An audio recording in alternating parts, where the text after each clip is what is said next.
ça, justement, on va prendre peut-être l'opportunité. Il est justement, en tout cas, 11 heures là où je suis. Je sais qu'il est certainement à des heures différentes que vous soyez connectés de Dakar, de Paris, de Québec. Québec, au moins, Montréal, c'est la même heure que moi.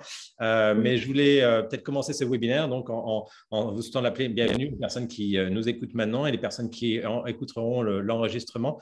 On a le plaisir donc, de développer ce webinaire en français qui fait partie d'une série, d'une liste de webinaires en différentes langues développée par Embellied Advisory International Women in Mining. Et peut-être que je vais d'ailleurs passer la parole tout de suite à Barbara Dischinger pour qu'elle nous présente un peu cette série de webinaires et je me permettrai ensuite de présenter les différents participants un à un, puis individuellement un peu plus longuement. Barbara, si tu veux avoir la gentillesse de nous présenter un peu notre initiative, c'est parfait. Oui, bonjour à tout le monde. Je suis Barbara Dischinger, directrice de International Women in Mining, IWIM, et je suis ravie aujourd'hui de vous donner la bienvenue sur ce webinaire. IWIM est une organisation mondiale à but non lucratif de premier plan qui poursuit l'égalité des sexes et promeut la voix des femmes, l'accès aux opportunités et le leadership dans le secteur minier. Et depuis janvier, nous travaillons avec Embellied Advisory sur une série de webinaires sur le genre dans le secteur minier. Et la différence par rapport à d'autres webinaires, c'est que nous faisons en sorte que chaque webinaire soit dans une langue différente parce que nous voulons pouvoir écouter les expériences vécues et les partager, chacun dans sa langue. Donc, nous avons commencé par un webinaire en espagnol, nous avons fait le portugais. Aujourd'hui est en français et en avril, nous aurons un webinaire en anglais et nous sommes en train de voir et de planifier si on peut continuer et on nous a proposé de faire un webinaire en chinois et en arabe.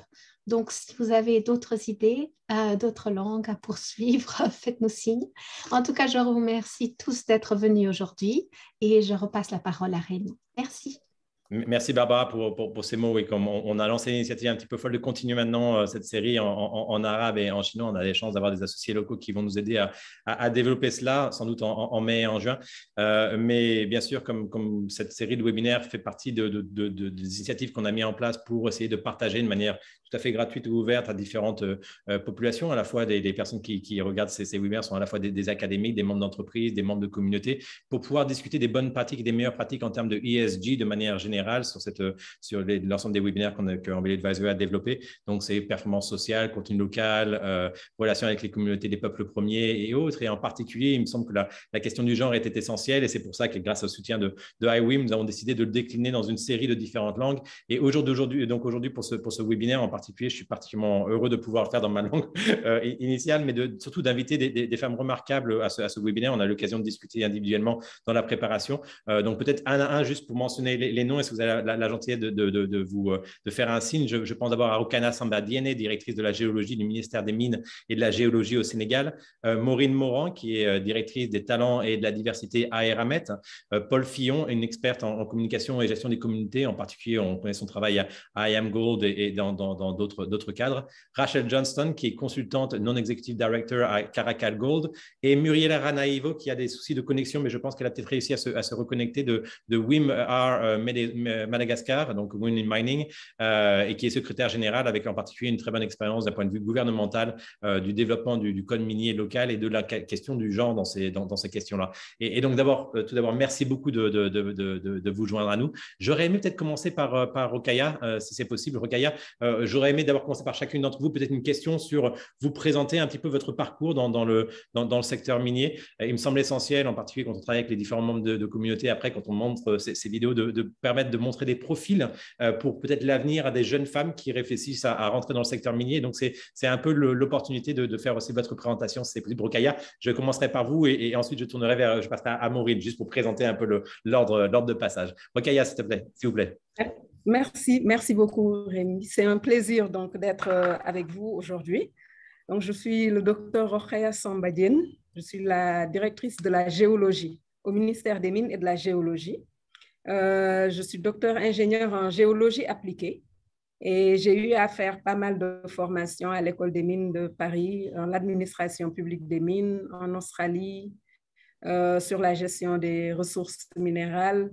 Et je suis également entrée dans la fonction publique depuis 2000. Donc, ça fait 22 ans que je suis dans la fonction publique. où j'ai eu à occuper différents postes de responsabilité. Et je suis membre de Women in Mining Sénégal, donc qui est le membre fondateur de WIMOA, Women in Mining de l'Afrique de l'Ouest. Voilà un peu pour me présenter. Merci beaucoup. Et peut-être donc, vous avez l'occasion de discuter avec beaucoup d'entreprises aussi qui cherchent à s'implanter au Sénégal. Ça me permet de faire ma transition un peu facile, peut-être vers Maureen qui travaille chez Eramet. Peut-être Maureen, si vous pouvez en quelques mots vous présenter. Et ensuite, je passerai à Paul que je vois ensuite dans la liste. Merci. D'accord. Bonjour à tout le monde, bonsoir, ça dépend où vous êtes. Donc, moi, je suis Maureen Moran, je suis très récente dans le secteur minier puisque ça fait 2 ans que j'ai eu la chance de rejoindre le groupe Eramet, donc qui est une entreprise française implantée dans de nombreux pays à travers le monde. Donc, notamment, je pense que la transition se fait parce qu'effectivement, nous avons des activités au Sénégal. Donc, très récent dans le secteur minier, je pense que ce que je découvre, en fait, c'est un secteur qui est génial. Ce que je disais au Kaya lors de nos préparations, en fait, c'était si j'avais à refaire ma vie, j'aurais été géologue, en fait, voilà. Donc, moi, je travaille sur le développement des personnes, des talents dans le domaine minier. Beaucoup de choses à faire. On a vraiment besoin d'attirer plus de femmes, donc spécialisée en tout ce qui est développement RH. Et avant ça, j'ai eu une vie dans d'autres secteurs, dans le high-tech, dans les écoles d'ingénieurs et dans des cabinets de chasse. Voilà en quelques mots. Je suis irlandaise et ça fait 27 ans que je vis en France. Voilà. Parfait. Merci beaucoup pour cette présentation, Maureen. Paul, comme je le disais, je vous ai mis la suivante sur la liste. C'est très intéressant d'entendre votre parcours assez complet. Alors, moi, je suis vraiment un produit du développement. J'ai travaillé principalement en Afrique pendant 35 ans. Quand on fait le total, ça ne nous rajeunit pas. Mais j'ai vraiment abordé la question. J'ai un profil de base en communication et en formation de formateurs et je travaillais dans différents secteurs, l'éducation, l'agriculture, la gestion des ressources naturelles. Et juste avant d'aller dans le secteur minier, j'étais vraiment dans le secteur genre, c'est-à-dire tout ce qui était… Je travaillais dans un projet au Burkina Faso sur la violence faite aux femmes et je travaillais sur les politiques genre au Mali avec le ministère de la Justice. Donc, j'étais vraiment très impliquée dans cette question-là et par ailleurs au Bénin sur les questions de la réforme foncière. Fait que j'étais plus dans le législatif, mais toujours dans les questions de développement. Et on m'a demandé de travailler sur un projet de relocalisation et c'est comme ça que je suis arrivée dans le secteur minier pour par la suite intégrer l'équipe d'IAMGOLD et je trouvais ça intéressant de vivre le secteur minier de l'intérieur. Et voilà, donc j'ai fait 4-5 ans, puis après je suis retournée comme consultante et notamment pour les mines artisanales et les questions d'orpaillage. Et je suis aussi membre de l'AFEMIB, qui est l'association des femmes au Burkina Faso, des femmes du secteur minier. Là, je ne dirais pas le nom complet, c'est long. Alors, voilà. Très bien. Dans ce parcours, vous avez eu l'occasion donc de rencontrer Rachel. C'était un plaisir de voir qu'on se connaît un peu toutes et que les connexions sont assez simples. Rachel, est-ce que tu peux nous faire le plaisir aussi de suivre l'exemple de Paul et de te présenter? Oui, alors je rebondis aussi sur Maureen parce que je suis également irlandaise, comme quoi il y a une mobilité géographique qui se fait, mais 30 ans de vie au Burkina et puis actuellement basée en Côte d'Ivoire. J'ai aussi démarré ma vie professionnelle dans le social et le développement. Et je me suis retrouvée, j'allais dire un peu par hasard, dans le secteur extractif. Je cherchais un emploi, on m'a proposé un poste de secrétariat, donc rien de très spécifique, pour une jeune compagnie de forage minier qui était dans l'exploration, qui se créait au Burkina Faso et qui avait besoin d'appui. Donc j'ai goûté, j'allais dire, à beaucoup de secteurs, l'ARH, la finance, relations communautaires, relations gouvernementales, un peu de tout. Et de là, j'ai demandé en fait à rejoindre un petit peu le développement communautaire. Et donc, j'ai quitté cette boîte-là pour travailler chez une compagnie minière qui était en construction. Donc, j'ai vécu toutes les péripéties et les difficultés de cette phase-là. Et ensuite, quand on est parti en opération, j'allais dire, j'ai gravi un peu les échelons. Je suis venue un peu au niveau régional d'une compagnie minière pour regarder un peu plus les stratégies, les plans d'action suite aux expériences passées. Et il y a 3 ans, pour des raisons familiales, j'ai décidé de devenir une consultante indépendante pour gérer l'histoire des enfants. Et donc, ça fait 3 ans que je fais un peu d'audit, d'appui technique, etc., pour le secteur extractif. Et juste en mars, je suis devenue directrice non exécutive pour une compagnie minière située en Afrique de l'Est. D'accord, d'accord. Bah, ok, en parlant un peu d'Afrique de l'Est, même si Madagascar est d'Afrique du Sud-Est, je dirais, ça nous fait une transition intéressante vers Muriela. Merci pour ta présentation, Rachel. Muriela, est-ce que tu peux peut-être te présenter un petit peu aux personnes qui vont regarder ce webinaire et expliquer ton parcours et comment est-ce que tu es intégré, rentré dans le secteur des mines? Bonjour, bonjour Rémi, bonjour à toutes les participantes. Donc, je suis Muriela de Madagascar. Mon parcours, apparemment, il ressemble un peu à nous toutes. Rachel, j'ai entendu ton parcours et le mien, il ressemble beaucoup. C'était à la recherche d'un emploi également que je suis tombée dans les mines. Par hasard, je cherchais un travail sur la communication et sur la stratégie et je suis tombée dans une société minière d'ailleurs qui s'appelait Madagascar Resources et je pensais que ça ressemblait à ressources humaines, etc. Or, c'était une entreprise australienne minière et c'était vraiment très nouveau pour moi. Et donc, je suis entrée dedans, ils étaient en phase de recherche et apparemment, comme Rachel, ben voilà, je ne suis pas très différente. Je suis passée par tous les échelons, comme en période de recherche, il n'y a pas beaucoup d'employés. Donc, on fait multitâches, on fait les ressources humaines, on fait la logistique, on fait la stratégie et surtout, je suis passée dans tout ce qui est autorisation pour faire la recherche, tant pour avoir les permis environnementaux, renouveler les permis de recherche, etc. Et c'est comme ça que je suis tombée dans les mines en 2004, vraiment au début de ma carrière. Et aujourd'hui, je suis également consultante du fait que j'avais continué d'autres projets et que je suis restée consultante auprès de plusieurs entreprises minières. J'ai été, par exemple, dans les mines, j'ai été dans la commission communication et la commission RSE de la Chambre des mines de Madagascar. J'ai été parmi les fondatrices de la Chambre des mines de Madagascar, qui à l'époque s'appelait encore ASPIM, Association pour la promotion de l'investissement minier, pardon. Et aujourd'hui, on a ouvert récemment en 2019 la branche de l'International Women in Mining, qui est aujourd'hui la Women in Mining and Resources à Madagascar aujourd'hui. D'accord, Voilà. donc ça montre bien la diversité des différents profils. J'apprécie beaucoup le fait qu'on ait des voix de pays très différents qui sont, bien sûr, ont une réalité différente aussi par rapport à la question du développement inclusif et du secteur minier. Mais de par vos différentes expériences, ça montre aussi donc en particulier différents profils et on va pouvoir en discuter dans ce webinaire. J'apprécie le temps que vous avez aussi passé pour la préparation de ce webinaire jusqu'à présent. Mais je pense qu'on voulait commencer un peu avec Dr. Rokhaya, si ça vous semble pertinent, peut-être à discuter un peu de manière un peu générale sur la question de l'employabilité des femmes en Afrique en 2022 et un petit peu en regardant en particulier le cas du Sénégal. Comment est-ce que vous pouvez nous donner une vision d'ensemble de la situation au Sénégal et dans les pays voisins et peut-être de certaines difficultés qu'il s'agit de mêler de front? Je vous écoute, Rokhaya. Je crois que vous êtes en mute. Oui. Merci beaucoup. Merci Rémi. Donc, rebonjour à toutes et à tous. En fait, quand on parle de l'employabilité, en général, peut-être on peut s'intéresser, on peut dire que c'est l'aptitude de trouver et conserver un emploi, progresser au travail et s'adapter au changement. Et donc, tout au long, certes, de la vie professionnelle.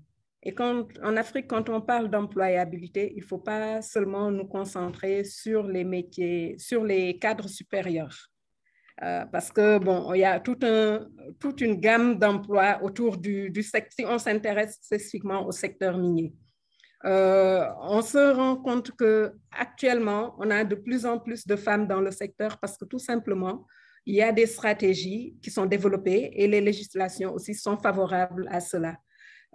Si nous prenons le cas du Sénégal, par exemple, d'après une étude de faisabilité que WIM a fait, appelée WIM Index, donc sur WIM Index dans le secteur minier, on a remarqué que 8,4% des travailleurs sont des femmes. En quelque sorte, si nous prenons également le rapport ITIE, donc, qui a été publié récemment, en 2021, nous voyons que nous avons 54 femmes cadres pour 372 cadres supérieurs hommes. Et également, en termes de techniciens, on se retrouve avec 147 femmes pour 741 techniciens. Également, on voit aussi que en termes d'employés, manœuvres, ouvriers, apprentis, on se retrouve avec 203 femmes sur 2339 hommes. Oui, donc ça, on a entre 10 et 20% voilà. au mieux Voilà. et 10% dans la galerie. Oui. Et ça, c'est juste dans le champ de 26 entreprises qui sont retenues, donc dans le cadre de l'ITIE. Quels sont les défis, les problèmes pour les femmes? On a des femmes entrepreneurs qui commencent maintenant à s'imposer parce qu'on parle de contenu local également au Sénégal, et qui dit contenu local parle d'emploi local.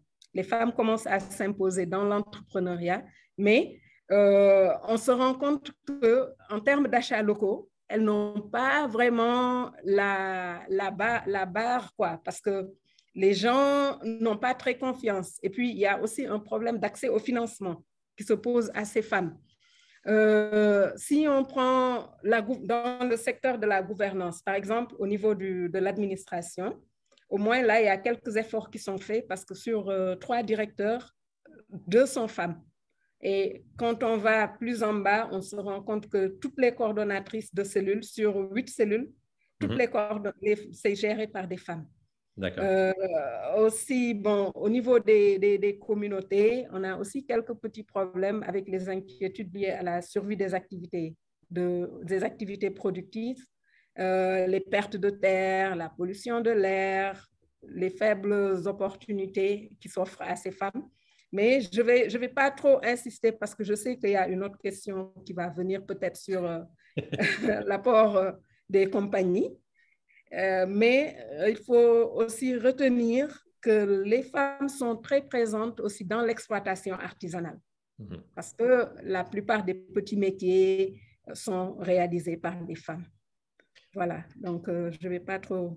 Non, c'est très bien. Je vous remercie en particulier parce que non seulement vous mettez bien en place le cadre dans lequel on est avec des chiffres actuels, mais comme on va parler effectivement avec Maureen de la position un peu des Eramet et des initiatives faites, mais il est très important de mentionner la part très importante du secteur informel ou des petites productions minières sur lesquelles on travaille aussi. Et c'est pour ça qu'on a, en particulier dans le cas de Madagascar ou d'autres, et je sais que Paul et Rachel vont aborder le sujet, mais parmi donc ces différents acteurs, il y a effectivement certaines compagnies formelles, structurées comme Eramet.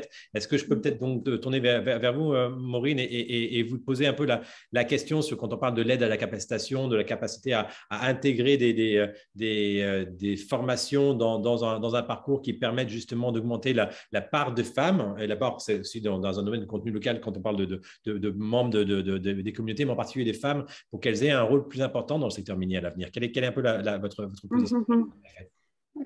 Oui, en fait, on travaille dans tous nos pays sur le fait d'attirer les jeunes femmes dès un plus jeune âge, en fait, parce que c'est bien ça le problème aussi au départ.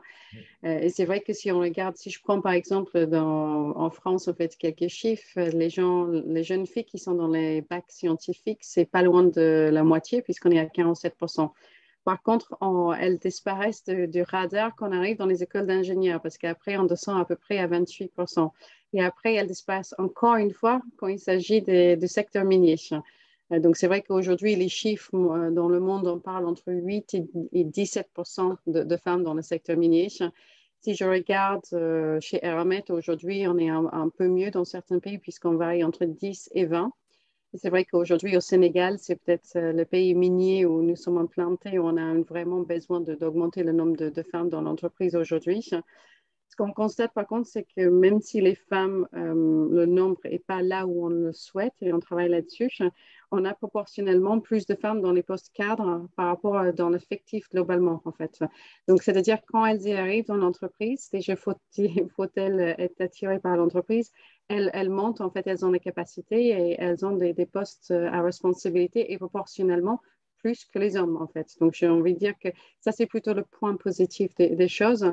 Mais c'est vrai qu'aujourd'hui, même si on travaille beaucoup pour attirer les femmes, il faut aussi que les femmes, elles osent aller vers le secteur minier. Et c'est là où on a besoin depuis tout l'écosystème, que ce soit des institutions, que ce soit aussi les familles. que ce soit les communautés. C'est vrai que dans certains pays, le poids de ça est très lourd, en fait. Donc, en parlant avant, Rémi, vous m'avez demandé aussi de parler qu'est-ce qu'on fait en termes de formation. Donc, je peux parler un certain nombre de choses. Je ne vais pas aller dans le détail sur tout. Mais si je regarde, par exemple, au Gabon, aujourd'hui, donc un autre pays dans lequel on a beaucoup d'activités, on a mis en place un Fab Lab, en fait, dans la région où on a notre mine à Moanda. L'objectif aussi, c'est de travailler sur la formation dans tout ce qui est innovation digitale. Et donc là, on a sélectionné 26 jeunes, en fait, sur ce programme-là. On a eu 400 candidatures et on a fait en sorte d'avoir un équilibre entre les jeunes hommes et les jeunes femmes là-dessus, donc 50-50.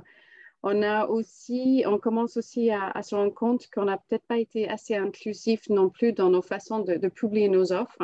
Donc aujourd'hui, j'insiste sur le fait qu'on ne parle plus de conducteur d'engin, on dit aussi conductrice d'engin. Ça semble anodin, mais aujourd'hui, on a réussi à quand même avoir une dizaine de femmes au Gabon qui sont des conductrices d'engin. Ça peut sembler minime, mais on est quand même, c'est un sacré avancé par rapport à ce qui était le cas avant.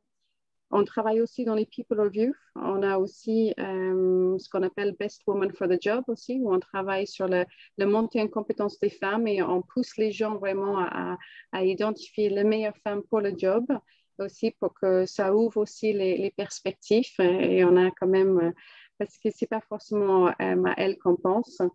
On a mis en place aussi depuis 1 an et demi en partenariat avec une entreprise qui est basée en France, mais avec une expérience aussi sur l'Afrique, parce que c'est quand même là où on a le cœur de nos activités aujourd'hui. On a mis en place un certain nombre de formations pour les femmes, donc leadership au féminin, des programmes pour les jeunes femmes, marketing de soi. Et aujourd'hui, on a une trentaine de femmes qui ont bénéficié de ces programmes. On augmente le nombre tous les ans. En fait, on va avoir jusqu'à 25 cette année. Donc, surtout les femmes qui sont basées en Europe et en Afrique aujourd'hui. Et on travaille, on va dire, continuellement pour étendre l'offre parce qu'on a aussi les mines en Nouvelle-Calédonie. Et c'est vrai qu'on doit aussi travailler là-bas parce que là-bas aussi, on n'a pas suffisamment de femmes dans les activités. On a aussi un réseau interne qui s'appelle Women at Eramet. Women at Eramet, aujourd'hui, il y a 300 collaboratrices et collaborateurs parce qu'on l'ouvre bien sûr aux hommes. Et ce réseau avec lequel on travaille en étroite collaboration en ADRH, on met en place un certain nombre de webinaires tout au long de l'année qui sont ouverts à tous nos collaborateurs et collaboratrices. Et on a lancé aussi un programme de mentoring il y a 2 ans à travers Women at Eramet aussi. Donc, beaucoup de choses, j'en parlerai d'autres. Voilà, donc le mentoring, on a mis en place des formations vraiment pour les femmes. On travaille aussi avec les localités, justement ça, je reviendrai un peu plus tard, pour monter en compétence les femmes. Et on change aussi pour bousculer les stéréotypes, les biais inconscients. C'est vrai que rien que dans les offres d'emploi, en lisant, franchement, on lit conducteur d'engin, typiquement, ça ne donne pas très envie à une jeune fille de vouloir postuler, en fait. Inconsciemment, elle est déjà exclue, en fait. Donc, il y a tout ce travail de comment est-ce qu'on publie de manière inclusive nos offres pour attirer les jeunes femmes. Oui, tout à fait. Et je pense que c'est très intéressant d'écouter d'ailleurs peut-être Paul sur toute cette question-là, puisque Paul, tu as à la fois la vision d'une compagnie comme IAMGOLD et puis après ton travail que tu as fait à Cohérence. Mais je sais sur l'importance des mots, non seulement conducteur, conductrice. En préparant, on parlait de la question du leadership au féminin. Il n'y a pas de leadership au féminin, comme vous le disiez non plus, mais c'est une manière de le montrer ou de le communiquer pour attirer justement des profils différents. Et c'est vrai qu'au niveau des ramen, vous avez même votre CEO est une femme, ce qui est assez rare dans le secteur des mines. Hein. Il y en a d'autres comme Torex Gold, comme il y en a même chose à IAMGOLD d'ailleurs, qui a pour l'instant une présidente par intérim qui est féminine. Mais justement, ça montre un peu ce mouvement et qu'au niveau du cadre de management, il y a un progrès qui est fait. Après, effectivement, il y a d'autres réalités qui est au niveau des emplois quelquefois moins développés ou moins, on va dire, moins cadres, ou en tout cas certaines logiques aussi dans des structures minières qui sont beaucoup moins structurées que celles de Eramet. Et Paul, j'aimerais beaucoup avoir ton point de vue là-dessus sur les pays où tu as été. Je t'ai fait une très longue introduction. Oui, non, c'est bien, merci. Alors, effectivement, j'ai eu la chance de travailler. L'ambassade du Canada avait fait une étude sur la question des femmes dans le secteur minier il y a 2 ans et j'y ai participé. Et je rejoins à peu près on avait à peu près les mêmes chiffres que ce que Rokhaya et Maureen présentaient, c'est-à-dire 16%, 17% au Canada, Pas beaucoup quand même. Moi, je suis moins positive que Rokhaya et Maureen. Et au Burkina, là, j'avais gardé une échelle parce que ça passait de 3 à 12. Fait que la moyenne, c'est effectivement 8, là, 3 à 12. On aurait pu dire ça, mais je préférais garder 3 et 12 pour montrer à quel point, pour arriver à 16 ou arriver à 12 au Burkina Faso ou au Sénégal, ça prend énormément d'efforts. Et c'est ce qu'on entend de Maureen quand elle présente tous les programmes qu'ils ont mis en place, puis les échanges entre les mines dans différents pays. Puis quand on pense à l'importance d'une organisation minière comme celle d'Aramet, on peut comprendre qu'ils ont les moyens aussi. Et donc le 3 c'est si on ne fait rien, ça va rester 3 Donc, ça prend énormément de bonnes pratiques. Et je suis d'accord avec Rokhaya de dire tous les postes à tous les niveaux sont importants, pas uniquement ceux au niveau des postes de responsabilité. Mais si on veut amener les femmes dans les postes de responsabilité, ça prend des plans de carrière, ça prend des accompagnements. Et il faut vraiment y aller le morceau par morceau, aller les chercher une par une ou à peu près. C'est ce qu'on a l'impression et c'est la même chose au Canada. Parce que 17 on est allé les chercher une après l'autre aussi. C'est la même chose. Si on compare à d'autres secteurs qui sont à 40, 50 et même à 80 il y a des secteurs où qui sont principalement féminins ici. Donc voilà, c'était juste une petite... Non, tout à fait. Tu mentionnes en particulier le cas burkinabé, peut-être pour Rachel, si tu avec ton expérience au Burkina Faso, puis dans d'autres pays comme la Côte d'Ivoire aussi, sont très intéressantes là-dessus. Est-ce que tu peux m'aider à essayer de peut-être d'étendre un peu aussi au sujet de pas uniquement les grandes compagnies, mais voir comment est-ce qu'on peut augmenter l'employabilité des femmes de certaines communautés minières, et quand je dis minières, pas uniquement, ça peut être artisanal. Quels sont les besoins ou les outils, les instruments que tu as vus qui ont été avec un taux de succès élevé ou que tu souhaiterais mettre à notre connaissance? Effectivement, je rejoins ce que Paul vient de dire, et c'était ce que je pensais quand j'écoutais Maureen parler, c'est que pour permettre aux femmes d'être embauchées ou d'avoir un travail au sein du secteur minier, ça ne se fait pas tout seul. Il y a vraiment, il faut être proactif, il faut faire un effort, il faut faire un accompagnement, il faut qu'il y ait vraiment un focus dessus. Et donc, je voulais juste expliquer une petite expérience qu'on a eue sur un site en construction.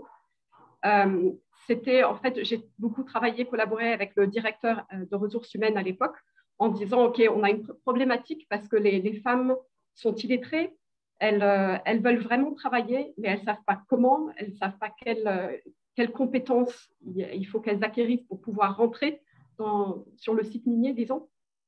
Et donc, le département de ressources humaines a conçu, j'allais dire, un plan de carrière, mais juste sur 2 ans. C'est-à-dire qu'ils ont donné la chance aux femmes de rentrer sans compétences. Il y avait un accompagnement très fort du département formation ressources humaines pour les accompagner sur des mois avec beaucoup de tests oraux, pratiques, techniques, etc., pour leur permettre d'arriver à être un flag woman ou à conduire quelque chose, si elles avaient un permis de conduite, regarder différents postes d'entrée et en fait les accompagner pour que quand la mine rentre en opération, qu'elles puissent rentrer également. Alors, ce n'était pas juste les femmes, il y avait bien sûr la composante des hommes des communautés, mais il y avait un pourcentage qui était réservé aux femmes. Mais c'était un accompagnement très compliqué et j'allais dire un peu risqué. Les compagnies minières n'aiment pas prendre ce genre de risque lors de la construction parce qu'il y a aussi des problématiques de santé, sécurité au travail. Mais ce que je trouvais intéressant, c'est que 5 ans après, quand on regardait les statistiques genre des différentes compagnies minières du groupe, on s'est rendu compte que cette mine-là avait un des plus élevés. Et je pense, selon moi, c'est par rapport à cette initiative qui a eu lieu des années auparavant. Non, c'est très intéressant. On commence déjà à aborder un peu des points de vue solutions, des idées d'options à mettre en place qui pourraient amener des bons résultats. Juste pour intégrer aussi Muriela dans la conversation, parce que le cas de Madagascar est intéressant. On est vraiment sur une juridiction naissante, on va dire, d'un point de vue minier. On a des gros projets avec Sumitomo, Rio Tinto, qui est depuis un petit moment, mais il y a peu de projets, mais vraiment des développements de législation, si j'ai bien compris, avec le nouveau ministre qui vient d'arriver la semaine prochaine, la semaine dernière, qui s'en met un bon mouvement vers le développement minier dans le pays. Quelle est ta vision, toi, peut-être, et ton expérience par rapport au secteur informel, en particulier à Madagascar, ou des initiatives qui ont été faites peut-être aussi au niveau des ministères dans les dernières années à Madap, s'il te plaît, Muriela? Oui, est-ce que tu m'entends, Rémi? Oui, tout à fait. J'ai eu un souci de D'accord, ok. J'ai eu un souci de connexion, donc je suis vraiment désolée, il pleut énormément. Donc, par rapport à Madagascar, en fait, oui, effectivement, nous avons eu notre ministre des Mines récemment, la semaine dernière, le 16 mars, le mercredi dernier, qui est un ministre qui est dans le secteur depuis très longtemps. Excuse-moi parce que j'ai eu un petit souci de connexion. Tu pourrais répéter la question parce que j'ai entendu un bas de vie Rio Tinto, effectivement. Je vais essayer de parler plus doucement, mais peut-être une vision d'ensemble sur la place de la femme dans le secteur minier à Madagascar, de manière très, très générale, si c'est possible. Très bien, oui, désolée. Alors, sur la place de la femme à Madagascar, effectivement, comme il a été dit tout à l'heure, nous avons que 2 industries vraiment minières, grandes industries au nom de Ambatvi et de Rio Tinto.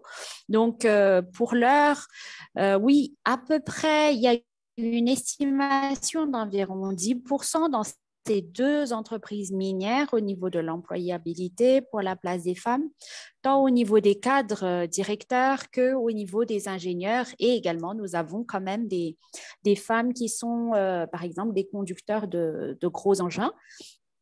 Au-delà de ça, en revanche, on a beaucoup d'informels. Pour les petites mines, et notamment dans les petites mines, on remarque que sur le terrain, vraiment dans des endroits vraiment des endroits enclavés, parce que Madagascar est vraiment énorme par rapport à sa superficie et donc très difficile d'accéder aux différentes mines. On remarque qu'au niveau des petites mines, pour tout ce qui est orpaillage et notamment des pierres précieuses et pierres fines, on remarque beaucoup plus de femmes qui font le travail sur terrain. Peut-être parce que, je ne sais pas pour quelle raison, peut-être parce qu'elles ont les mains plus fines, elles ont l'œil beaucoup plus, elles ont l'œil au niveau de tout ce qui est artisanal, parce que vraiment, c'est artisanal. Et donc, il y a beaucoup plus de femmes accompagnées de leurs enfants. Mais là, jusque-là, on n'a vraiment pas de statistiques concrètes. Au niveau genre, on n'a pas de statistiques au niveau des mines et encore moins le pétrole parce qu'on n'a pas d'industrie pétrolière. Et par rapport à ça, ce qu'on remarque, c'est que oui, au niveau des écoles, il y a beaucoup plus de femmes qui commencent à étudier au niveau de la géologie, de la gémologie et tout ce qui est de l'ingénierie. En revanche, c'est très difficile pour moi de donner des statistiques, mais on remarque des femmes surtout sur les petites mines, beaucoup plus. D'accord, ça me permettait, je pensais qu'il était important vraiment de mentionner, on a une tâche très, très ardue d'essayer de parler de la position de la femme dans le secteur minier avec la complexité des juridictions et la complexité des différents projets, mais je pensais qu'il était important d'aborder, de mentionner très clairement cet objectif qui est très large, mais de voir un peu aussi maintenant d'un point de vue plutôt sur les politiques publiques ou l'implication des différents gouvernements. J'en perds mon français, c'est incroyable, et de voir peut-être le point de vue du Sénégal, peut-être commencer par vous, Rokhaya, de voir un peu quelle a été la position d'un ministère des Mines qui est plus avancé, plus développé que celui du Madagascar, par exemple, mais qui permet d'essayer de promouvoir cette employabilité ou ces formations pour faciliter et intégrer la question du développement des communautés de femmes aussi dans le projet minier. Je serais très heureux de vous entendre un peu de votre point de vue, Rokhaya. D'accord, merci beaucoup. En fait, le ministère des Mines, quand même, il faut le dire, s'appuie sur le code minier. Mais avant le code minier, on a la vision minière africaine, donc la vision du régime minier pour l'Afrique, qui, dans ses différentes dispositions, incite les États à prendre en charge le renforcement de capacité des femmes, leur accompagnement pour des projets, pour l'autonomisation.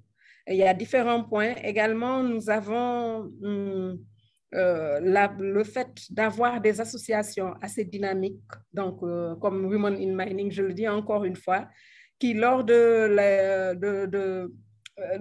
la revue du code minier s'est impliquée et a eu à faire passer des dispositions en faveur de la présence des femmes dans le secteur minier, en faveur de la non-discrimination en termes de salaire et d'emploi, mais aussi en faveur de l'autonomisation, qui revient encore pour le code minier lorsque l'État institue un fonds d'appui au développement local. Il insiste pour qu'une partie de ces fonds soit dédiée à des projets d'autonomisation des femmes. également, dans la mise en œuvre de tout cet arsenal-là, il y a eu à développer un fonds d'appui, non, c'était un fonds minier de développement, un fonds social de développement où on a eu à prendre en charge des activités qui profitent aux femmes, des infrastructures sociales de base qui permettent de réduire la pénibilité du travail des femmes, qui permet aussi d'assister les jeunes filles. Et aussi, il y avait des programmes de bourse. Donc, quand on parlait tout à l'heure de formation, il y a des programmes de bourse donc, qui incitent les jeunes filles à rester à l'école et à suivre des formations scientifiques. Parce qu'on a des instituts de formation de géologues, des instituts de sciences de la Terre, etc., donc qui sont là et qui incitent la promotion, donc la participation des filles, qui les poussent à rester à l'école. Et une autre activité, c'est l'organisation des journées des sciences de la Terre, donc qui facilite aussi la communication en termes de métiers, sur les géosciences, et qui a permis vraiment de booster la présence des filles dans ces métiers-là. Également, on a la stratégie nationale pour l'équité, et donc c'est vraiment des références qui ont permis à l'État d'implémenter dans le code toutes ces dispositions-là en faveur du genre et particulièrement de la femme et de la jeune fille. C'est très intéressant ce que vous mentionnez. J'aimerais bien avoir peut-être les réactions de Muriela et de Maureen là-dessus. Alors, Muriela, peut-être pour ce qui se fait aussi sur Madagascar à ce niveau-là, et puis voir un peu comment engager avec les différents acteurs miniers, on va dire, établis, qui peuvent être des vecteurs de développement. Mais avant d'arriver sur cette question d'acteurs miniers établis, peut-être Muriela, sur l'aspect des communautés un peu plus informelles ou un peu plus, on va dire, traditionnelles, est-ce qu'il y a des activités que tu souhaiterais mentionner sur ce que fait le gouvernement à Madagascar ou ce que souhaite faire le gouvernement de Madagascar pour faciliter le développement durable ou en intégrant des notions de ESG et donc du rôle de la femme aussi dans la question de governance social en particulier à Madagascar, que tu souhaiterais souligner? C'était une très longue question, excusez-moi. Merci Rémi. Alors pour le traitement de tout ce qui est genre à Madagascar, sur le code généralement aujourd'hui, comme je disais, nous, on est vraiment un pays encore très jeune au niveau minier. C'est vraiment un pays jeune où on est entré récemment dans les mines et qu'on n'a pas encore énormément développé. On est encore à la recherche vraiment de la stabilité si on compare au Sénégal ou d'autres pays en Afrique. Et justement, on est là pour prendre les bonnes pratiques d'ailleurs. Et une des priorités justement du nouveau ministre qui vient d'entrer, c'est de refaire ce code minier, de reprendre ces codes miniers dans la mesure où, par exemple, le code minier, en parlant de genre, d'autres aspects à renouveler, d'autres aspects à renouveler au niveau minier sur le marché en lui-même, mais si on parle vraiment au niveau des femmes et social, notre code minier tend notre code sur l'environnement, sur ce qu'on appelle le décret Messier sur l'environnement, on parle que de l'environnement. On parle d'études d'impact environnemental, mais pas du tout du social. Et donc, tout ça, le nouveau code minier qui est en train de se faire là, qui a été d'ailleurs qui a déjà commencé, on a commencé la refonte il y a longtemps, mais aujourd'hui, il est de nouveau sur les rails et on espère que ça va se faire cette année. Il y aura justement cet aspect social et cet aspect genre. Et sur ce, il y a beaucoup d'organismes également qui travaillent pour que ça puisse se mettre en place, tel que l'UNICEF, par exemple, qui travaille beaucoup sur les femmes et sur les enfants. Également, nous, quand on a mis en place la Women in Mining and Resources Madagascar, on travaille beaucoup et justement, on est beaucoup aidé par l'International Women in Mining dessus. Ça nous permet de faire connaître comment les femmes peuvent être intégrées. Et pour la refonte de ce code minier aujourd'hui, on a vraiment un comité des parties prenantes où il y a l'État, les investisseurs, petites mines et grandes mines, et il y a également la société civile dans laquelle on est intégré, on écoute les femmes et on va mettre en place un système là-dessus. Pour l'instant, il y a aussi d'autres organismes comme le GIZ ou les Australiens qui aident beaucoup également pour l'autonomisation des femmes, notamment par exemple dans le sud à Saqqara, où il y a beaucoup de pierres précieuses et on les aide à vraiment connaître mieux les pierres parce que déjà, ce sont vraiment des zones très enclavées, donc elles ne connaissent même pas, elles voient des pierres, mais elles ne connaissent pas la valeur, ni qu'est-ce que c'est, ni quoi que ce soit. Donc, on les forme déjà sur qu'est-ce que c'est, quelle est sa valeur, comment la tailler, et après, on cherche des débouchés pour ça. Donc, il y a beaucoup à faire encore à Madagascar. C'est vraiment un pays. Ils essaient au maximum. Et d'ailleurs, la première dame elle-même fait tout pour promouvoir la femme. Et on en est là. On a beaucoup à faire, mais on n'est pas en retard. On va prendre exemple sur tout le monde. Très bien. Mais justement, c'est l'un des objectifs peut-être de ces webinaires, de discuter de différentes bonnes pratiques dans différents pays. Tu as mentionné de manière très importante le rôle des différentes institutions, organisations de développement comme les Allemands, les Suédois, les Européens. Enfin, il y a différents projets avec lesquels nous on travaille. On travaille beaucoup avec la Banque interaméricaine de développement aussi sur le continent sud-américain sur des questions de genre. Sur le continent africain, je sais que c'est un petit peu moins développé, cette structure, on va dire, d'accompagnement au développement inclusif. Pour des questions de formation du code minier, là je me tourne un petit peu vers Maureen, souvent le driver nous qu'on voit dans différents pays, c'est de voir justement que travailler avec des entreprises qui sont, on va dire, un peu plus en avance sur leur aventure dans le développement inclusif, ça permet justement de manière très très virtueuse d'essayer de donner des idées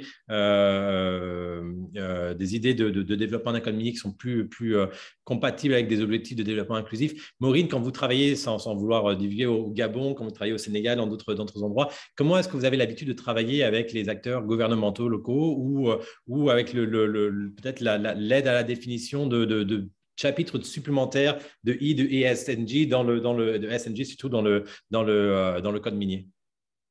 Ça, j'avoue, je vais avoir un petit peu de mal à répondre parce que ce n'est pas un domaine sur lequel j'ai creusé là-dessus et étant assez récent.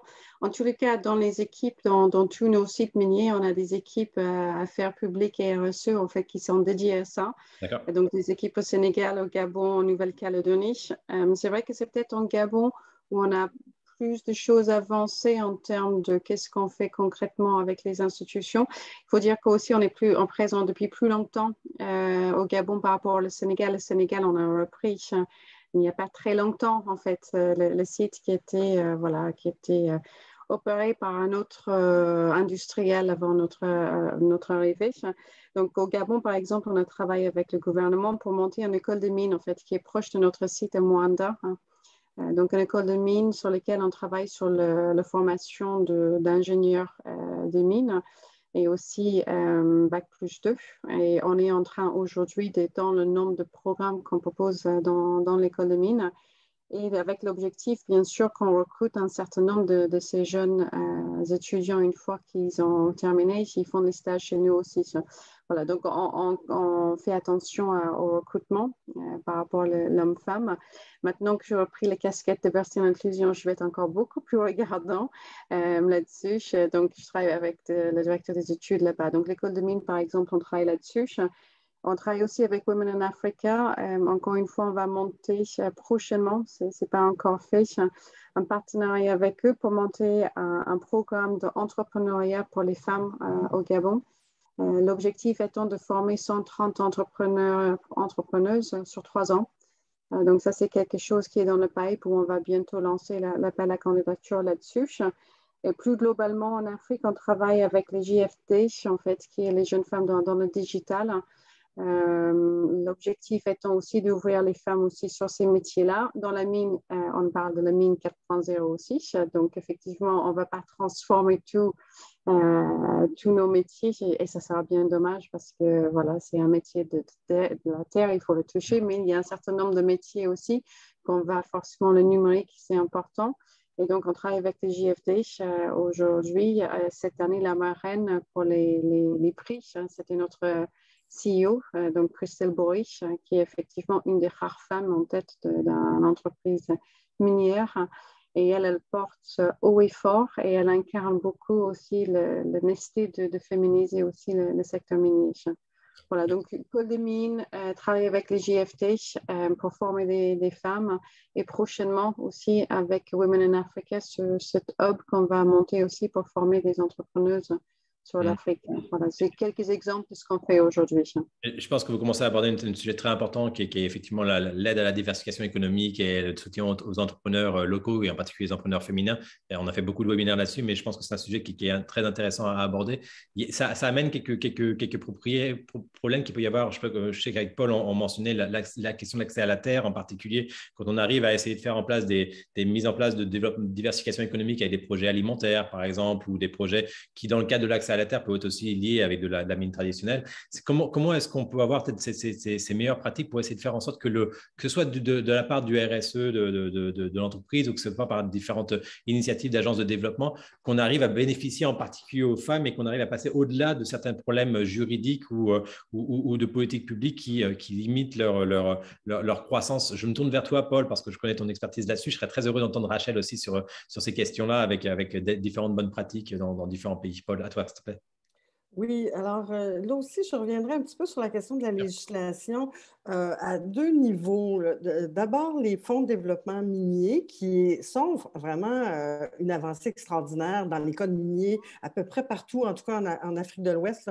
On a eu cette vague de refonte de code minier, puis dans lequel est apparu les fonds de développement qui permettaient d'aller chercher une grande partie des redevances et de les redonner à l'ensemble des communes, puis surtout aux communes riveraines. Et là, les fonds de développement minier étaient vraiment une occasion d'avoir des plans locaux de développement qui étaient vraiment ancrés dans le système. Et non de la RSE où la mine fait des projets, mais ce n'est pas dans une cohérence de développement pour l'ensemble d'une région. On ne peut pas travailler comme ça quand on est en développement. Donc, les fonds miniers, c'était ça, mais je sais que la FEMIM, entre autres, a fait un grand plaidoyer pour qu'il y ait une clé de répartition sur les projets de femmes, parce que sinon, ça restait quand même assez général. Oui, il y a les politiques genre, mais je trouve qu'il n'y a pas toujours ce lien-là. Un pays comme le Burkina, c'est un pays qui était extrêmement avancé en termes de réflexion sur le développement genre. Puis tout d'un coup, dans le secteur minier, moi, je ne retrouvais plus ça, ou beaucoup moins. Donc, en tout cas, je sais qu'il y a eu un travail de plaidoyer pour une clé de répartition pour s'assurer qu'il y a des projets. Et je dirais aussi des projets structurants. Parce que ce qu'on retrouve souvent dans les fonds de développement minier, c'est des petits projets d'autonomisation des femmes. Bon, on fait du savon. J'ai rien contre ça, mais ce n'est pas nécessairement des projets structurants. Ça prend souvent une analyse régionale pour sexo-spécifier, où on fait vraiment une analyse de genre, pour vraiment développer des projets qui vont permettre à l'après-mine que les femmes puissent, qu'il y ait une véritable autonomisation sur un long terme. Sinon, on est dans des petits projets qui peuvent finalement, après la mine, tomber à plat. Alors ça, c'était une question. Puis une autre question sur laquelle je voulais revenir, c'était sur la question justement du foncier au moment de la relocalisation. Donc, quand la mine s'installe et qu'on a à faire ce qu'on appelle les déplacements ou les relocalisations involontaires, donc déplacer des gens, on sait qu'on travaille sur l'utilisateur de la terre, sur celui qui utilise la terre. Donc, c'est très rare qu'on a des titres fonciers. En tout cas, en Afrique de l'Ouest, il y en a très peu. Donc, on travaille sur les gens qui utilisent la terre, qu'ils soient orpailleurs ou agriculteurs. Et là, les femmes sont complètement invisibles. On négocie uniquement avec des hommes, c'est les chefs de famille.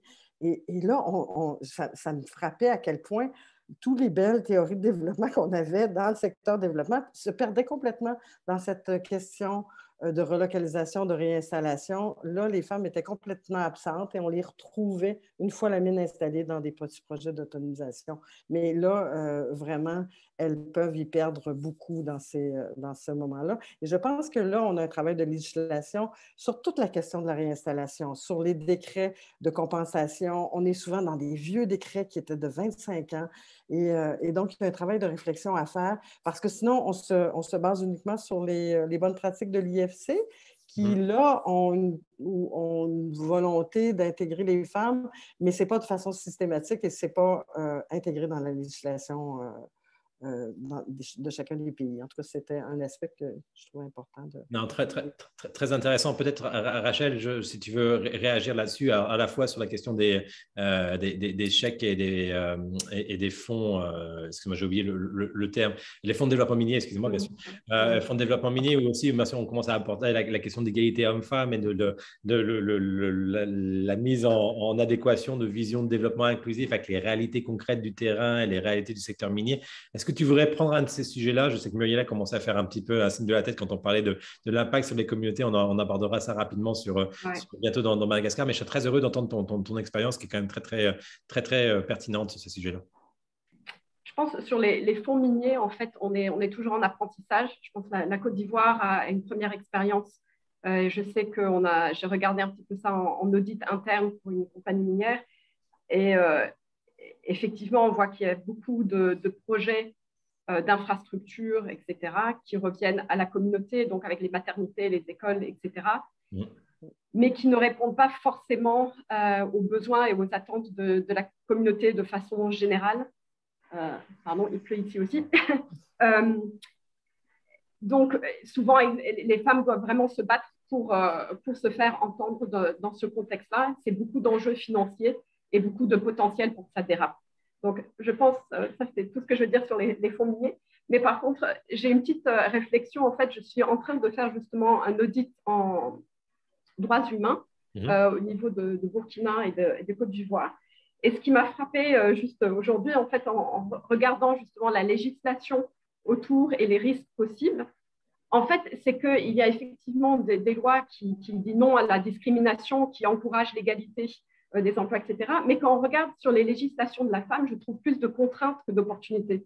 C'est-à-dire qu'en Côte d'Ivoire, il y a en fait des postes auxquels les femmes ne peuvent pas accéder de par leur fragilité, qui elles sont, etc.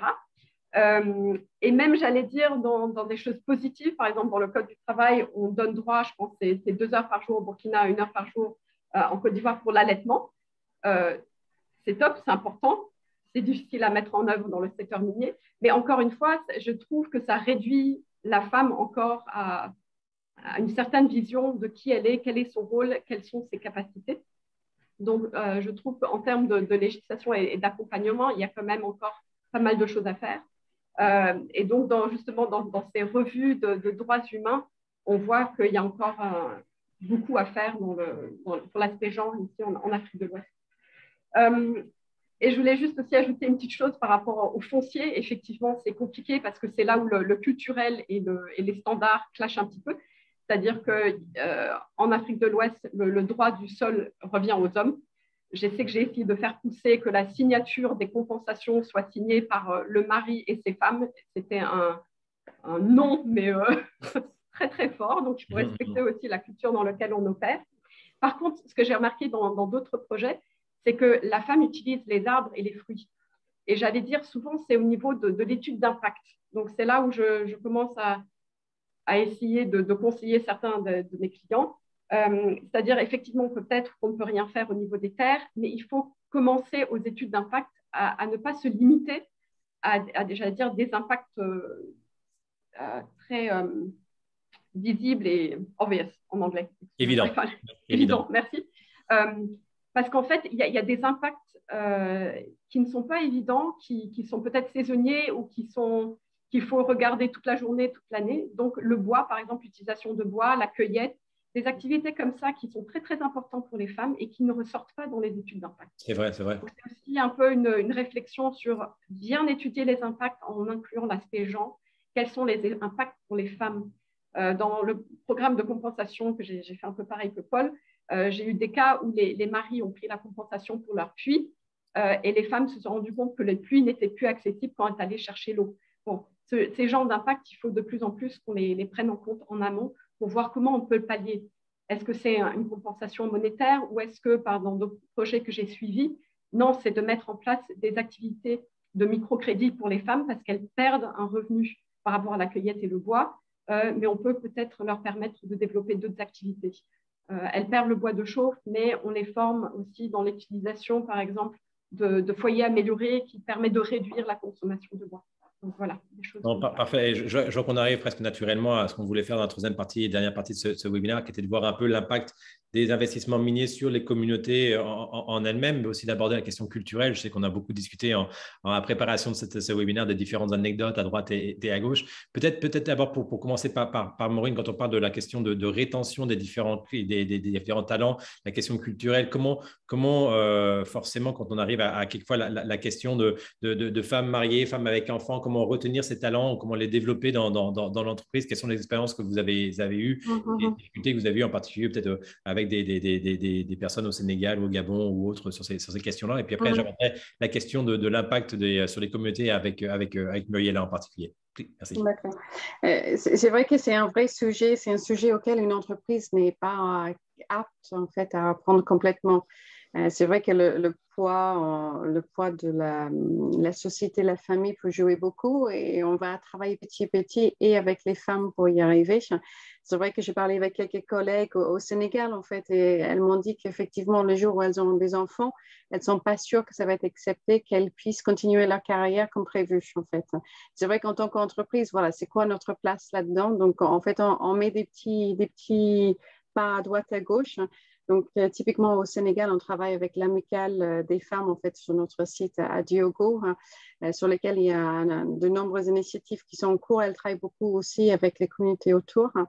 D'ailleurs, on a fait une belle initiative l'année dernière où les collègues de Paris ont fait une collecte de fournitures pour les enfants, fournitures scolaires, les vêtements par exemple qu'on a fait transporter au Sénégal pour les familles. On travaille aussi justement au Sénégal et en Argentine. On a prolongé dans ces deux pays récemment le congé maternité, pour laisser les femmes un peu plus de temps pour revenir. Au Sénégal, ils sont allés, en Argentine, ils sont allés un peu plus loin aussi pour permettre aux femmes de revenir progressivement au travail, pour leur permettre de continuer à l'été, typiquement. Au Sénégal aussi, dans un accord récemment, on a dit qu'à compétences égales, on va donner la priorité aux femmes pour un poste. On a aussi énormément de travail qui est fait, mais partout où nous opérons, où on est attentif dans les discussions que nous avons avec les communautés localement. C'est vrai que les chefs de village, ils ont tendance à être des hommes à chaque fois. Pour avoir participé à certaines discussions en fait, dans les villages, effectivement, c'est beaucoup les hommes. Par contre, quand vous passez sous l'arbre, il y a les femmes, les femmes, elles discutent et c'est elles qui portent. C'est là que ça devient beaucoup plus intéressant. Oui, on a tous la même expérience. Là, sous les arbres, elles ont beaucoup plus de courage et elles nous disent beaucoup plus clairement les choses quand on passe à l'ombre pour discuter avec elles. Et donc, effectivement, nous, on fait vraiment attention aujourd'hui à ce que les femmes, et on le demande et on le mesure, à ce que les femmes fassent partie des discussions avec les communautés pour éviter que ça soit uniquement le voix de l'homme, en fait, qui nous remonte. Et ça, on fait de plus en plus et on fait vraiment attention avec ça. Et je pense que c'est aussi au Sénégal, on a travaillé récemment sur des groupements d'intérêt économique où on soutient un certain nombre. Je crois qu'on a 6-7 aujourd'hui qui sont des GIE qui sont vraiment autour des femmes et la place de la femme. Voilà.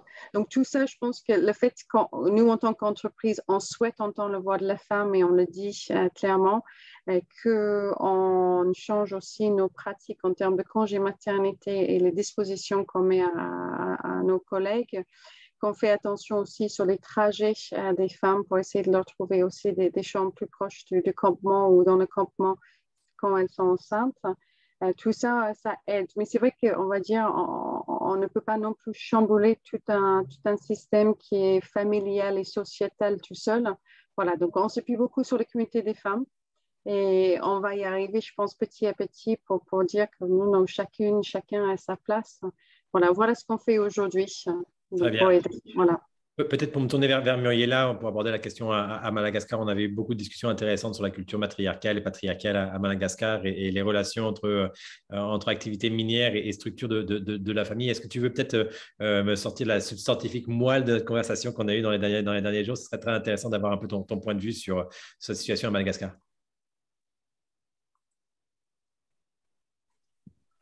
Oui, alors sur cette situation à Madagascar, en fait, j'ai deux écrans, alors désolée, c'est pour éviter que ça se coupe. Et donc, cette situation à Madagascar, comment ça se passe? C'est que on a plusieurs cultures qui s'interchangent.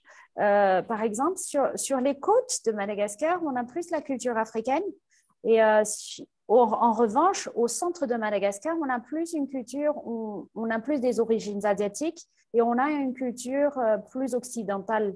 Donc, ça fait déjà une grande différence parce que les femmes au niveau du centre de Madagascar, les Hautes-Terres, on a plus de facilité à discuter, on peut sortir du lot, etc. Quant aux femmes sur les côtes, elles sont plus, comme on dirait, dédiées à rester au fourneau et à s'occuper des enfants. Donc, du coup, on ne leur donne pas trop la parole. En revanche, au niveau de tout ce qui est législation et juridique, Madagascar n'a aucune restriction au niveau des femmes ou des hommes. Les femmes, autant que les hommes, peuvent s'inscrire, peuvent avoir leur propre terre, etc.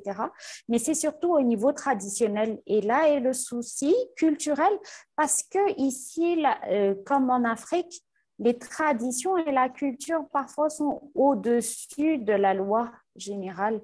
Donc, c'est là où on a un petit souci. Comme je disais encore, au niveau central, ça va.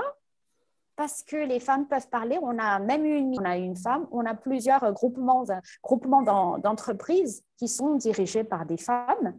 En revanche, sur les côtes, c'est là qu'il y a beaucoup plus de soucis sur la consultation publique, par exemple.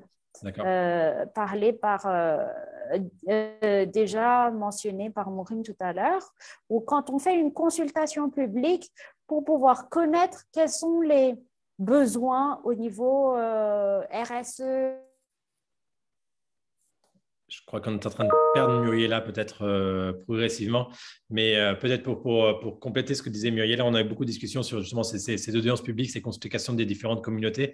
Il y a maintenant aujourd'hui des outils qui permettent, c'est peut-être l'une des rares bonnes choses de la pandémie de Covid, ça a développé énormément de plateformes technologiques qui permettent de discuter directement avec chaque représentant de la communauté et de leur donner une voix beaucoup plus importante que quand on arrive simplement avec des audiences publiques ou comme souvent on discute avec un gentleman de 50 ans qui nous bloque l'accès après sur des conversations un peu plus globales sur les membres de la communauté. Donc, il y a vraiment une vraie révolution là-dessus. On va continuer à travailler là-dessus avec un prochain webinaire.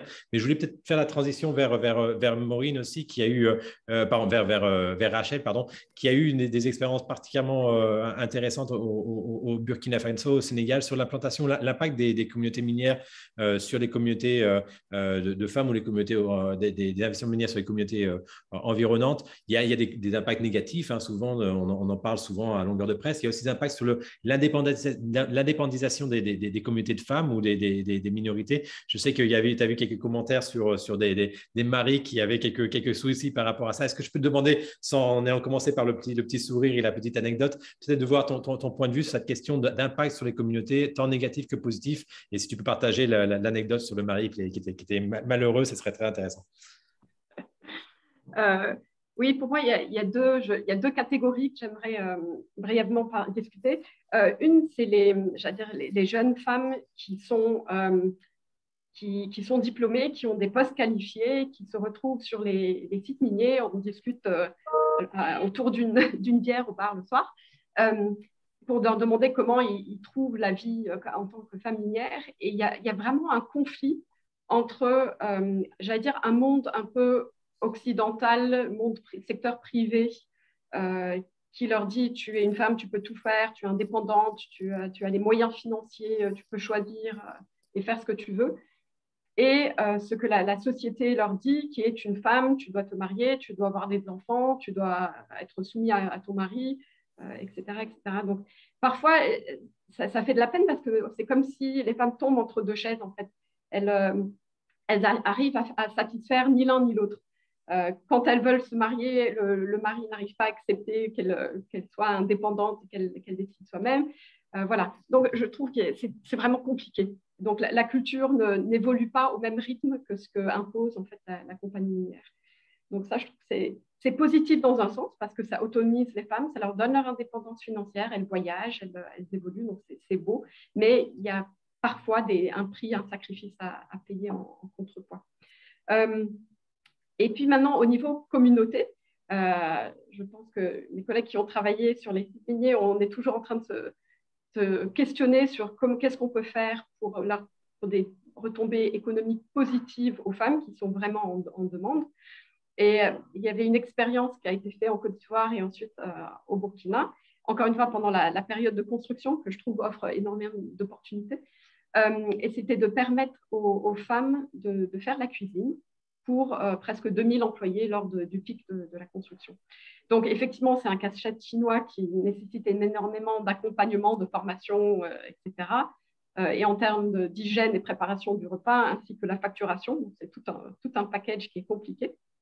Mais pour moi, le résultat était très satisfaisant parce que vraiment, c'est beaucoup d'argent, en fait. 2000 personnes, 2000 plats minimum par jour sur une période de 18 mois, c'est un peu trop, mais un an. Ça a permis en fait de voir évoluer des restaurants dans la ville, de leur voir acheter des petites fourgonnettes, de se saper, comme on dit en Afrique de l'Ouest, d'acheter des habits, etc.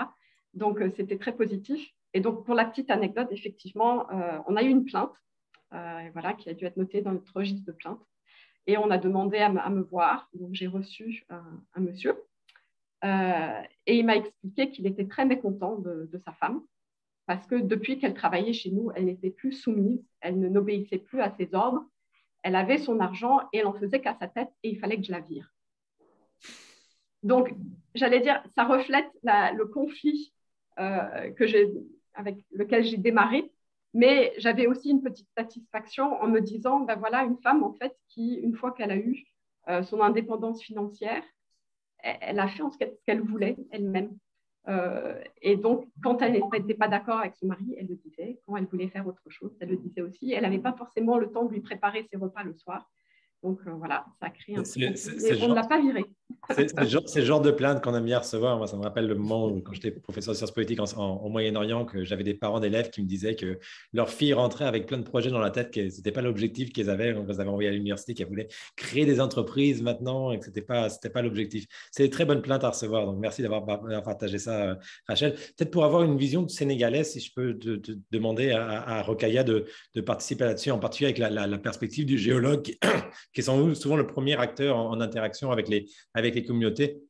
Comment est-ce que vous voyez l'impact que le développement minier au Sénégal a pu avoir sur, et on se tourne un peu vers des questions de gouvernance, je vais aborder ça avec Paul après, mais sur le rôle et la place de la femme dans ces communautés jouxtant des projets miniers ou en général dans la société? Est-ce qu'on commence à voir dans un pays qui est un peu plus mature sur le développement minier que Madagascar, par exemple, est-ce qu'on commence à voir effectivement des impacts intéressants que vous souhaitez souligner? Oui, en fait, c'est vrai qu'avec la nouvelle génération, comme on dit, il y a beaucoup d'avancées. Les filles, bon, c'est vrai qu'elles sont, on ne peut pas dire qu'elles sont moins soumises, mais elles ont peut-être plus, elles se laissent pas, je sais pas comment, elles se laissent pas vraiment emporter par la tradition, je peux dire, même si quand même, quand nous allons au niveau des communautés, nous nous arrangeons pour prendre les femmes d'un côté et les hommes de l'autre. Parce que c'est sûr que quand les femmes sont là, quand les hommes sont là, même si les femmes ont de bonnes idées, elles ont des problèmes pour le rendre. Mais de plus en plus, on essaie de les approcher de cette façon. Et même pour les jeunes filles aussi, on essaie de les accompagner pour qu'elles puissent avoir une vision autre et être aussi dans les réseaux, partager avec celles qui sont ailleurs et apprendre de leur expérience. Mais en tant que géologue, c'est vrai qu'au début, bon, moi dans ma promotion, j'étais la seule géologue, mais après, je me suis rendu compte que on se rend compte qu'au fil des années, on a de plus en plus de promotions avec beaucoup de femmes qui aspirent à des métiers de géologue. Quelqu'un l'a dit tout à l'heure, il y a une société minière qui nous a approchés et qui nous dit que depuis que les femmes ont commencé à conduire les engins, ils ont moins d'accidents et le matériel dure plus longtemps. Et donc, tout ça, c'est des points à partager avec ces communautés, leur montrer tout ce qu'elles peuvent en tirer. Il y a les activités génératrices de revenus qui devraient survivre au-delà de la mine. Ça, c'est les apports que tous ces fonds dont on parle et que les sociétés minières leur apportent. Mais vraiment, les mentalités sont en train de changer, en tout cas au Sénégal, par rapport à cette tradition, comme quoi les femmes doivent rester à la maison, préparer à manger, dire oui au mari. Non, c'est vraiment en train de changer, même avec le respect, bien sûr. Ça, c'est clair. Il me reste donc une question pour Paul sur la gouvernance. C'est une grande responsabilité de m'aider à fermer ce panel et cette question. Après, j'aimerais juste finir vous laisser 2-3 minutes à chacune d'entre vous pour peut-être amener une idée supplémentaire que vous voudriez amener ou avoir une réaction ou un petit commentaire de conclusion avec plaisir. Mais Paul, moi, la question de la gouvernance, c'est bien sûr central là-dessus. Le politologue que je suis focus souvent sur ces questions-là, puis c'est parce que c'est la base avant de pouvoir développer de l'entrepreneuriat, avant de pouvoir développer un développement inclusif qui peut être durable. Quelle est un peu ta vision sur des voies de progrès sur ce développement d'une gouvernance qui facilite les droits des femmes proche des projets miniers et en Afrique en particulier, mais ça peut être dans toute juridiction qui parle français? Oui. Bien, ce que j'observe, puis c'est ce qu'on entendait dans tout le webinaire, toutes ces actions, ce changement progressif dont Rokhaya parle, et Muriela, et toutes ces actions, soit par des compagnies privées, soit dans les projets de développement, mais tout ça doit être porté à un niveau plus grand. On a vu à quel point la législation est fondamentale, puis nous permet vraiment de s'appuyer. Je repense à l'anecdote de Rachel qui avait essayé de faire signer. C'est sûr que si c'était écrit dans les législations que le chef de ménage, c'est un rôle partagé, on aurait un autre poids quand on arrive à le faire. Sinon, on n'a aucun outil. Donc, je pense, par exemple, quand on parle de gouvernance, ça peut avoir l'air un petit peu abstrait et toujours dans les hautes sphères, par exemple, des ministères et de la législation, mais ça se retrouve aussi, la gouvernance, dans les sociétés minières, par un leadership au niveau des ressources humaines, du leadership de la direction, etc., qui va mettre en place des politiques. C'est aussi toute la question des associations de femmes qui doivent porter des plaidoyers directement et qui sont là pour ça. Et là, on peut parler vraiment de véritable gouvernance et je pense à la FEMIB qui a fait un travail extraordinaire, à la fois au niveau de la législation sur les fonds miniers, comme je parlais, mais aussi avec les femmes orpailleurs, où elles ont fait des projets, où elles ont mis en lien des sociétés minières et des fonds de développement. Et là, j'interpellerai aussi les agences de coopération qui souvent ne travaillent pas beaucoup, sont un petit peu craintives d'aller dans le secteur minier. On reste dans les secteurs plus traditionnels et notamment dans les secteurs d'orpaillage. On commence à voir certaines agences de coopération comme l'Union européenne, la Suisse qui font, mais encore assez timidement, des appuis dans les secteurs de la mine traditionnelle qui a des énormes besoins et où les femmes peuvent souffrir beaucoup des transformations.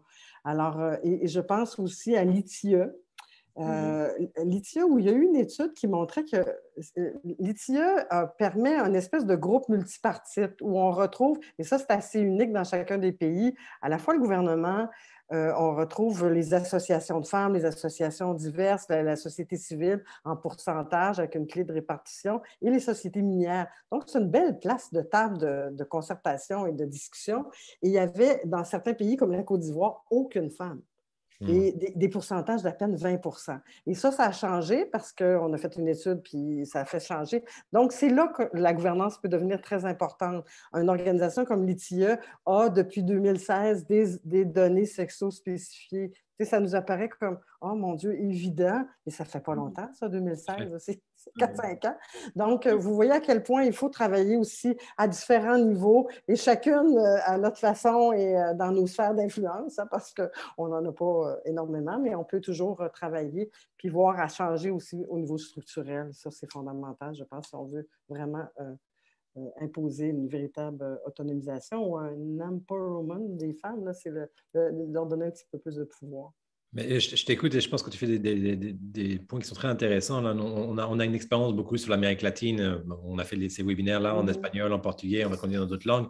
Mais on travaille avec des agences de développement comme l'Inter-American Development Bank ou même des agences onusiennes qui, effectivement, sont sur le même sujet. Il y a des pays sur lesquels on peut travailler facilement avec eux et le secteur minier et d'autres où ils sont beaucoup plus réluctants à s'engager sur le secteur minier. Et on comprend pour différents problèmes locaux. Je pense à certains pays où il y a des communautés de peuples premiers, où il y a des problèmes avec l'eau qui ont vraiment créé le fait que la réputation du secteur minier n'est pas forcément très compatible avec un côté un peu de développement. Mais malheureusement, on arrive maintenant sur certains projets donc à réussir au fait qu'ils sélectionnent 2-3 compagnies minières qui sont beaucoup plus vertueuses sur ces sujets-là pour pouvoir amener sur des projets pilotes, parce que c'est dans le secteur minier qu'on fait énormément de différence, beaucoup plus que dans des secteurs qui sont très intéressants, peut-être la santé ou autre, mais dans la présence de femmes dans le secteur minier et l'inclusion dans l'impact dans des communautés, souvent loin des centres urbains, loin des différents endroits, c'est justement là qu'il y a un impact très intéressant à faire. Et si ça vous intéresse, après ce webinaire, avec plaisir, je vous passe toutes les informations de avec qui on travaille ou avec quelles sont les méthodologies qu'on essaie de mettre en place, mais je pense que ça peut être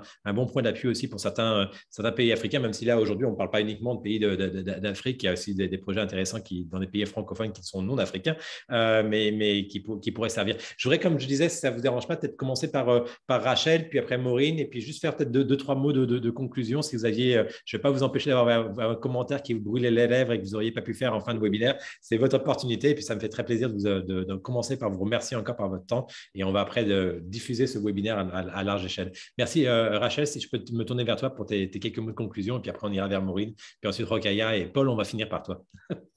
Je pense que c'est peut-être redire ce que je disais au début, c'est que c'est un acte conscient qui va nous permettre en fait de faire rentrer en plus de force les femmes et d'avoir des impacts sur ces femmes-là. Ce n'est pas en juste s'asseyant en espérant que ça va arriver tout seul. Donc, je pense que c'est très encourageant enfin, d'entendre toutes les initiatives qui se font un peu partout pour l'encourager. Et puis, de ça découle aussi enfin, le fait que beaucoup d'études montrent qu'en impliquant la femme, ça retombe sur toute la communauté. Souvent, quand c'est l'homme, ça reste quand c'est à un niveau, mais quand vraiment la femme est économiquement active, les retombées sont sur toute la famille élargie. Donc, vraiment encourager chaque femme de lutter pour son petit coin, de tenir fort, parce que ce n'est pas évident. On baisse les bras, on se décourage, mais je pense qu'on espère que dans les années à venir, on verra le fruit de ce travail. Je te remercie beaucoup, Rachel. Je vois que Muriela a survécu aux orages de Madagascar et a réussi à se reconnecter. Muriela, j'ai fini un peu ta présentation. Je sais de quoi tu voulais parler dans la question précédente, mais on est en train de faire un peu un tour de pensée en conclusion. Si tu veux, est-ce que je viens de la perdre, mais sinon, est-ce que tu veux prendre la parole 3-4 minutes pour peut-être ajouter une idée que tu aurais voulu mettre à la connaissance du panel, et puis après, je continue encore sur le round de conclusion avec Maureen. Muriela, je t'écoute. Oui. Oui, j'essaie de survivre là dans cet orage. On est encore en période de cyclone énormément et comme à Madagascar, on a beaucoup de délestage, comme on dit. On a quelques problèmes au niveau énergie. Je suis là, donc je suis vraiment dans le noir, donc je ne vais pas envoyer ma webcam. Non, bien sûr, non. Voilà, alors je continuais, c'est que par rapport aux autres pays africains, on avait 2 cultures différentes. Donc, mais ceci dit, ce n'est pas du tout interdit par la loi.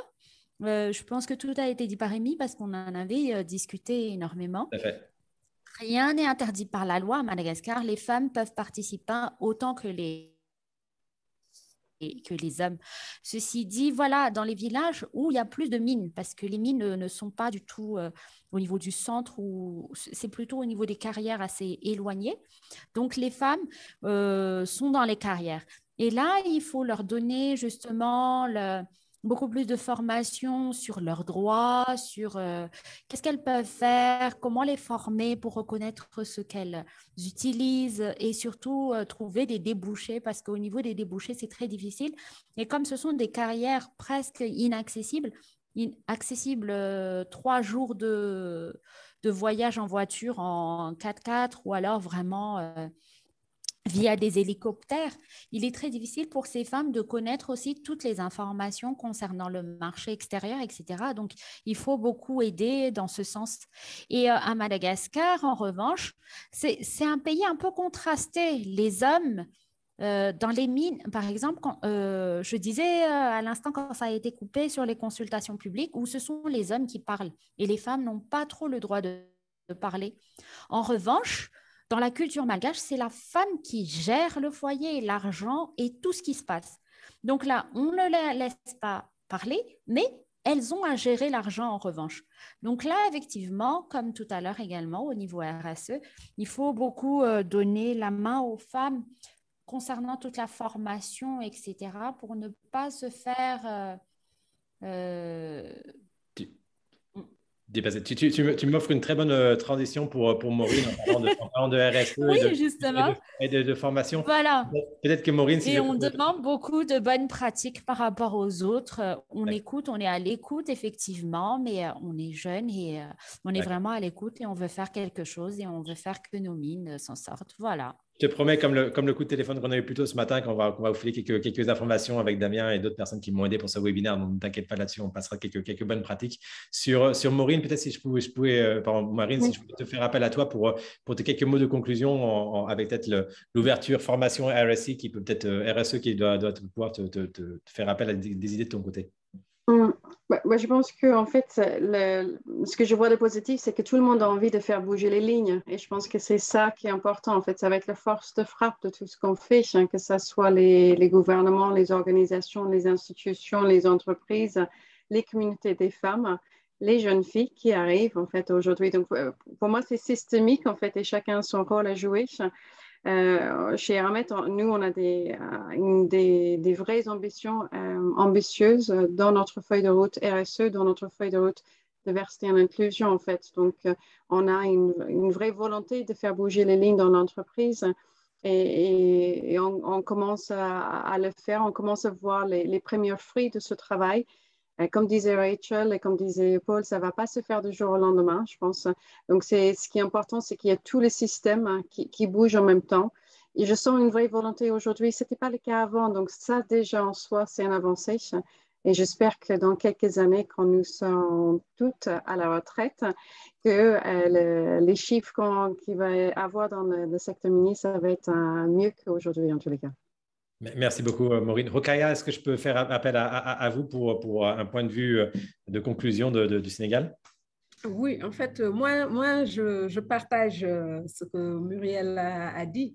Parce que bon, on dit dans tous nos textes plutôt, on dit que les hommes et les femmes sont égaux.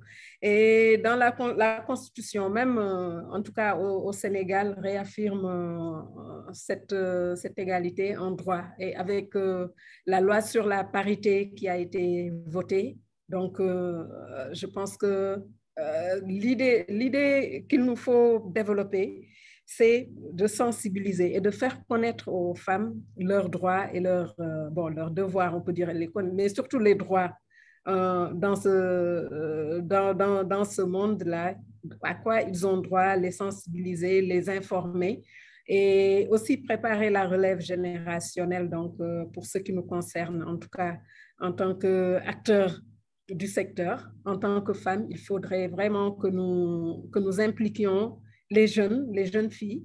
Et aussi, quand les sociétés minières interviennent, c'est vrai que dans les textes, comme toujours pour Muriela, au Sénégal, nous avons ce qu'on appelle la Chambre des mines, qui est l'association de toutes les sociétés qui sont là et qui participent à ces textes-là. Mais le point important en matière de genre, c'est que c'est une obligation même que dans les politiques et les programmes, que cet aspect soit pris en compte. Et donc, ça facilite un peu les décisions, je pense. Merci encore. Non, merci Rokhaya. Paul, peut-être on a abordé énormément de sujets. Je savais très bien qu'on avait un emploi du temps et un appétit qui était colossal en parlant à la fois de grandes entreprises, de mines artisanales et de visions différentes, cultures dans des pays qui sont uniques et différents chacun d'entre eux. Mais est-ce que peut-être sur un des sujets qu'on a abordé, tu voulais amener une dernière pensée ou m'aider sinon à conclure ce panel? Je ne sais pas. Effectivement, il y a beaucoup de choses. Puis un peu comme Maureen, je trouve ça intéressant de voir à quel point chacune a apporté énormément d'avancer du côté des femmes. Ce qui me frappe aussi, c'est de dire, oh mon Dieu, ça fait du bien que le secteur minier ne soit pas vu de manière négative. Ouais. Parce que souvent, quand on y travaille, c'est vraiment un secteur qui reçoit tous les coups des ONG, etc. Mais moi-même, venant du milieu des ONG, je me sentais par moments entre deux chaises. Et j'ai toujours pensé qu'au Canada, comme dans les pays d'Afrique, dans les faits, le secteur minier est un secteur qui peut avoir énormément d'impact et puis auquel les impacts économiques et sociaux peuvent être très importants. Ça dépend comment on l'utilise. Et c'est ça qui est important à se rappeler, c'est que les mines, ça peut être du bon, ça peut être du mauvais. Ça dépend de ce qu'on en fait. Et ici, au Canada, si je prends l'exemple, on a utilisé ça comme un levier économique pour le réinvestir dans le développement durable, dans l'hydroélectricité, dans des projets comme ça. Là, même, j'entends déjà les commentaires, c'est pas toujours que du beau, mais il y a ça. Et c'est ça aussi qu'en Afrique, on doit faire. Il faut avoir une pensée plus à long terme parce que ça va durer 50 ans, 75. Les mines ont une durée de vie très, très courte. Donc, il faut vraiment s'en servir pour le réinvestir dans des projets structurants. Et donc, c'est ce que j'appellerais à chacune d'entre nous d'être plus dans une pensée un petit peu plus à long terme par moment. Et puis là, effectivement, comme dit Rokhaya, les changements sociaux vont suivre. Ça va venir. Mais je pense qu'on a une responsabilité, chacun d'entre nous. Je serais très heureux de réengager avec chacune d'entre vous dans les prochains jours ou semaines sur une pensée à long terme parce que nous, on a des visions très, très long terme sur des options innovantes qui pourraient faire une petite différence. Et puis après aussi, suivre le terrain, qui voir au jour le jour comment on arrive de manière incrémentale, mais avec le long terme en perspective comme objectif. Donc, je pense que malheureusement, vous n'allez peut-être pas finir avec le dernier email de mon côté. Je voulais remercier aussi beaucoup International Women Mining. Je vois que Barbara est restée sur l'ensemble du webinaire. Merci Barbara pour l'organisation de ce webinaire et puis mon équipe aussi, Maya Rosset et Damien pour le travail qu'ils ont fait. Je merci encore à Maureen, Rachel, à Muriela et à Rokhaya pour leur présence. J'espère que j'ai oublié personne. Et je vous souhaite une très, très bonne fin de journée, où que vous soyez, et bon après-midi pour tous les autres. Et n'hésitez pas à faire appel à nous quand je parle d'International Women Mining ou d'autres panélistes si les personnes qui regardent cette vidéo ont des questions supplémentaires. Je pense qu'on a tous la même philosophie d'essayer d'avoir faire un pas dans la bonne direction et de partager et de contribuer à des pensées locales. Donc, je pense que tout le monde répondra aux différents emails reçus des personnes qui regardent cette vidéo. Voilà. Je vous remercie beaucoup et je vous souhaite une très bonne fin de journée et merci encore d'avoir participé.